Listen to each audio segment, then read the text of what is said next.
Doctor, ആദ്യം തന്നെ നമുക്ക് ഈ ഒരു ദിനത്തിനെ പറ്റിയും അത് ഹോമിയോപ്പറ്റിയും ഈ ഒരു ദിനത്തിൻ്റെ പ്രാധാന്യത്തെ പറ്റിയും ഒന്ന് പ്രേക്ഷകർക്ക്.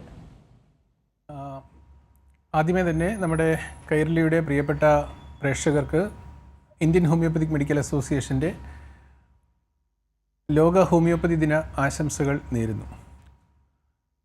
ഹോമിയോപ്പതിയുടെ ഉപജ്ഞാതാവായ സാമുവൽ ഹാനിമാൻ്റെ ജന്മദിനത്തെയാണ് ലോക ഹോമിയോപ്പതി ദിനമായിട്ട് ആഘോഷിക്കുന്നത്. അതിൻ്റെ ഒരു പ്രസക്തി ഇന്ത്യൻ ഹോമിയോപ്പതിക് അസോസിയേഷൻ വളരെയധികം തിരിച്ചറിഞ്ഞുകൊണ്ട് വ്യത്യസ്തമായ ക്യാമ്പയിനുകൾ സംഘടിപ്പിച്ചുകൊണ്ട് ആണ് ഈ വർഷം ഈ പരിപാടി നമ്മൾ മുമ്പോട്ട് കൊണ്ടുപോകുന്നത്. സ്പർശം 2025 എന്ന പേരിൽ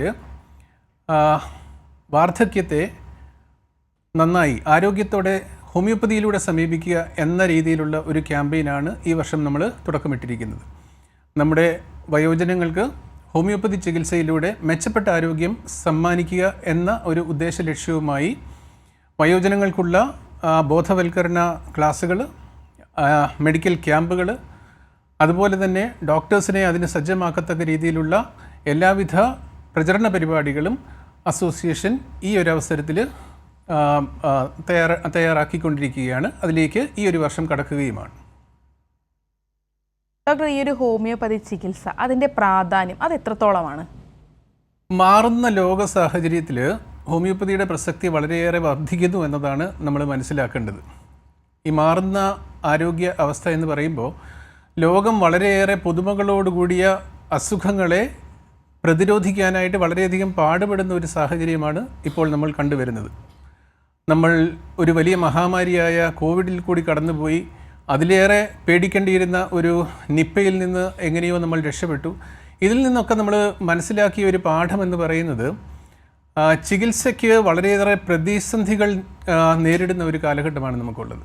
അതായത് ഒരു വ്യക്തിയെ ഒരു മരുന്ന് കൊടുത്തിട്ട് ഒരു വ്യക്തിക്ക് സൗഖ്യം കിട്ടുമ്പോൾ അതേ മരുന്ന് കൊണ്ട് അതേ രോഗത്തിന് മറ്റൊരാളിൽ സൗഖ്യം കിട്ടുന്നില്ല എന്നുള്ള ഒരു വിചിത്രമായ ഒരു അവസ്ഥ നമ്മുടെ മുമ്പിൽ ഇന്നുണ്ട്. അപ്പോൾ ഇങ്ങനെ പകച്ചു നിൽക്കുമ്പോഴാണ് രോഗത്തെ അല്ല രോഗിയെയാണ് നമ്മൾ കൈകാര്യം ചെയ്യേണ്ടത് അല്ലെങ്കിൽ അഡ്രസ്സ് ചെയ്യപ്പെടേണ്ടത് എന്ന ചിന്തയിലേക്ക് ലോകത്തെ ആരോഗ്യരംഗം കടന്നു വരുന്നത്. അതായത് ലോകം മുഴുവൻ ഇന്ന് ചർച്ച ചെയ്യുന്നത് എങ്ങനെ ഒരു പേഴ്സണലൈസ്ഡ് മെഡിസിനിലെത്താമെന്നുള്ളതാണ്. അതായത് വ്യക്തിയാധിഷ്ഠിത ചികിത്സ. അങ്ങനെ വ്യക്തിയാധിഷ്ഠിത ചികിത്സ അന്വേഷിക്കുന്ന ലോകത്തിന് മുമ്പിൽ ഏറ്റവും നല്ല ഉദാഹരണമായിട്ടുള്ളത് ഈ നാൾ വരെയും ടെസ്റ്റഡ് ആയിട്ടുള്ള ഏറ്റവും നല്ല വ്യക്തിയാധിഷ്ഠിത ചികിത്സ എന്ന് നമ്മൾ പറയുന്ന ഹോമിയോപ്പതി തന്നെയാണ്. അപ്പോൾ ഹോമിയോപ്പതിയുടെ പ്രസക്തി ഇന്നത്തെ കാലഘട്ടത്തിൽ ഏറ്റവും കൂടുതൽ വർദ്ധിക്കുന്നത് ഈ ഒരു പ്രത്യേക ഒരു അവസ്ഥയിൽ നിന്നുകൊണ്ട് ചിന്തിക്കുമ്പോഴാണ്.